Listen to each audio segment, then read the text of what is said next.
Yo, you know I got soul. This your boy Ginuwine. Y'all keep it locked right here. Peace.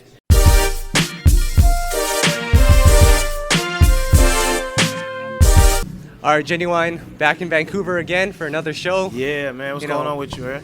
Good. Last time we spoke, you had just been in the beginning stages of Same OG, your album. Yeah. Has there been any progress on it? Do we know the latest about it? Well, a little more progress, but now I've opened up my own studio back at home now in my house. So now I'm able to sit there and just create all day. I'm just starting again. I started it, but I didn't have really no direction. I just wanted to get used to writing and all that stuff again, and whatever was going to happen was going to happen. But we're going to get back on it at the top of the year. Cool. Now, to be honest, is music still the main focus for you? Does music still excite you like it used to? No, not at all.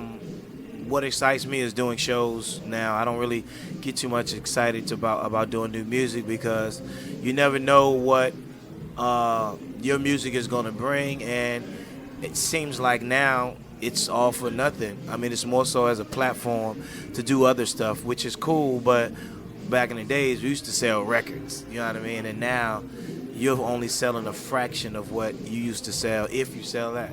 Yeah. Fraction of a fraction. Yeah, it's interesting that you mentioned that Joe, the R&B singer, he announced that the album that he just put out, it's going to be his last album. Yeah, man. He's done just because of, he just feels that no one cares anymore. Man, no one cares, and it's true. You can totally relate to that, right? Absolutely.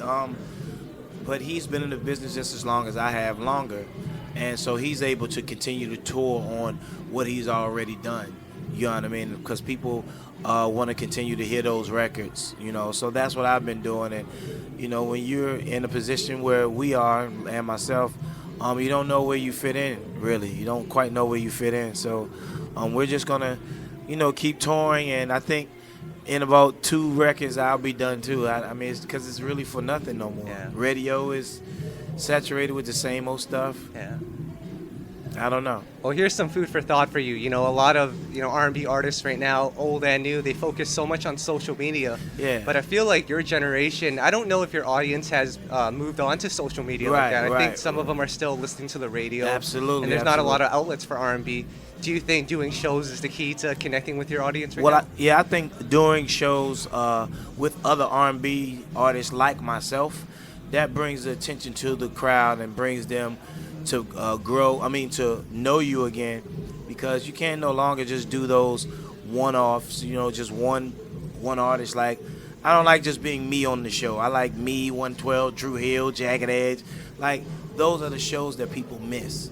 And, like Joe, me and him done stuff. So I think it's just a different world right now, and I believe artists like myself are too focused on the younger crowd, and why would you want to focus on them? Let them do what they do. You continue to do what you do.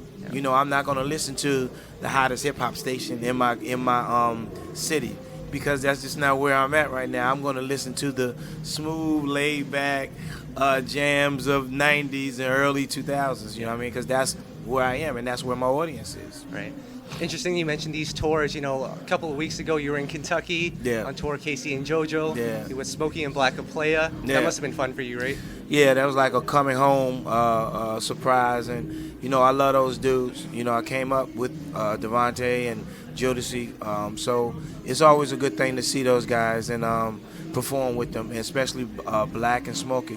Yeah. We all came up around the same time. Cool. So just to take it back a little bit, of course, this is the 20th year of The Bachelor. Yeah. It's also the 15th year of The Life, which I think was a really interesting album for you. Yeah. Just reflecting back on that album, what do you remember about The Life? A lot of people don't even talk about that, but I'm glad you said that, because that was like a real bad time for me. My dad and my mom had died a year after another, so I needed that record was therapy for me. So I was able to get through my pain. As far as still being professional and working, I was able to get through it. Yep. Now, you've always mentioned that The Bachelor is your favorite album. Mm-hmm. I feel like 100% is your best album. Mm-hmm. What's The Life? If you were to associate it with one word, what is The Life to you? Well, The Life was really me coming of age and coming on my own, because everybody was saying that I needed Timberland, and I always feel like I need Timberland. You know what I mean? I always do. But I wanted to prove to myself that I can make a bigger record than Pony, and I wanted to make sure that I had a record that stood out and was as successful, if not more successful than Pony, and that was Differences. So I proved myself on that one. You know what I mean? And that's what meant the most to me. You know, but you're right. I think it's between The Bachelor and 100%. The only reason I say The Bachelor is because that's what made you. You don't alienate what made you. You know what I mean? The second record was me, the 100%. It was just me letting the world know that I'm official. You know what I mean? Like, a lot of people can't come back with a big song on their second record that's just as big as their first, and I did. Yep. None of Your Friends' Business. And So Anxious. Yep. You know what I mean? Exactly. So, you mentioned on The Life, you branched out, worked with different producers. Was that a scary time for you to be working with new producers because you had been working with Timbaland and you had a distinctive sound? Yeah, for The Life, yeah, it was a little hard for me. And me and Timbaland wasn't friends at that time. You know what I'm saying? Me, him, me and Aaliyah, all of us really wasn't friends. You know what I mean? So it was more so separate and divide with the business people that we were dealing with. It really wasn't us. Unfortunately, we were just kids in the business, and we listened. We really didn't have no opinion of our own. Yeah. So we followed instead of led. So, yeah. But we ended up getting back together. Cool. Yeah, it's so right. I feel like this album defined you because obviously you made it already as a solo artist, but this album really defined you. Yeah. I would say it's probably your most personal album. Yeah, Life, yep, absolutely. So I want to quickly go through the track list. I don't know how many of the songs you remember, but just take me back to what you remember about recording these songs, writing these songs. We'll start off with track 1, Why Not Me? Because I was trying to find my way into the music business still, but I didn't want to portray something that I wasn't. I really wanted to be just me. Yeah. So I was saying, okay, why not me? You know what I mean? But then I kind of made it about a girl, but really it's sort of like the music business. You know what I mean? Yeah. Why not me? Yep. And then the lead single, There It Is, which, you were talking to the ladies, but it wasn't disrespectful. Yeah, absolutely. Yeah. It was a little disrespectful, but it was something that was for the guys as well. After that song, a lot of the guys was like, man, I ain't like you before, but you all right. I like you now. So, sometimes you got to do that. Yeah. And then Two-Way. Two-Ways were popular back in the day. Man, that was my boy, Raphael Sadiq. Two-Way, that was when the Two-Way was just coming out. And I was sitting in the studio, and I actually had the Two-Way with me, and I was just going through it as I was writing it. Yeah. And then arguably your biggest hit, Differences? Absolutely. That was for then my wife and my daughter's story. Yeah, that's who that was about. Cool. And then we got Tribute to a Woman. That was a great song. Yeah, I love that song. Everybody always tells me about it, especially the women. I just always felt like women needed a song like that. It was sort of like Dear Mama by Tupac. Yeah. You know what I mean? And when I made that one, I was really trying to get all of the high-powered women, Oprah, just a lot of people. You know what I mean? But it didn't work out. But I mean, the thought was there because I was thinking about it. Cool. Forgot about the one before that, So Fine. So Fine. Oh man, she's so fine. Yeah, that was another one that I thought should have came out. Yeah. Cool.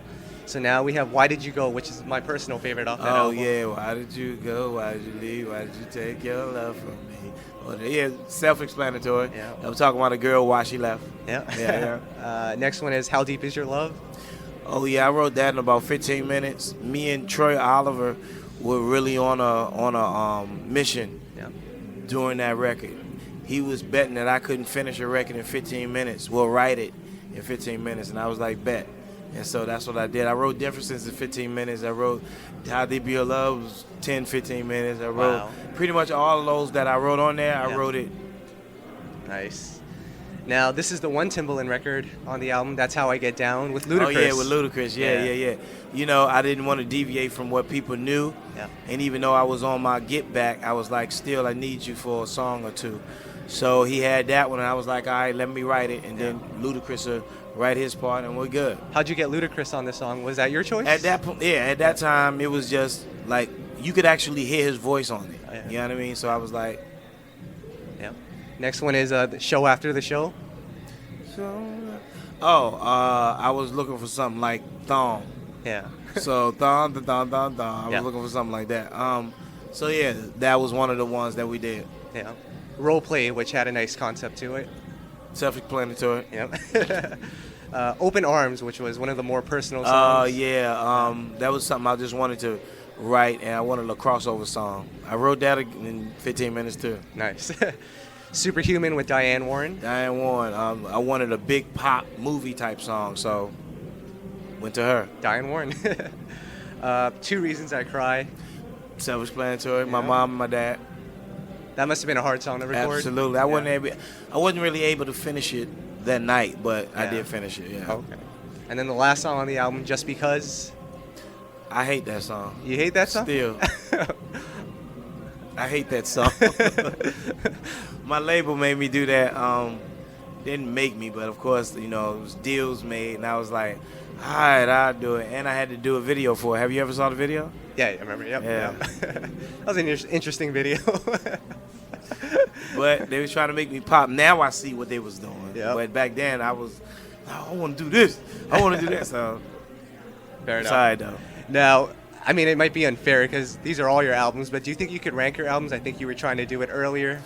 All the later ones was 7 and below.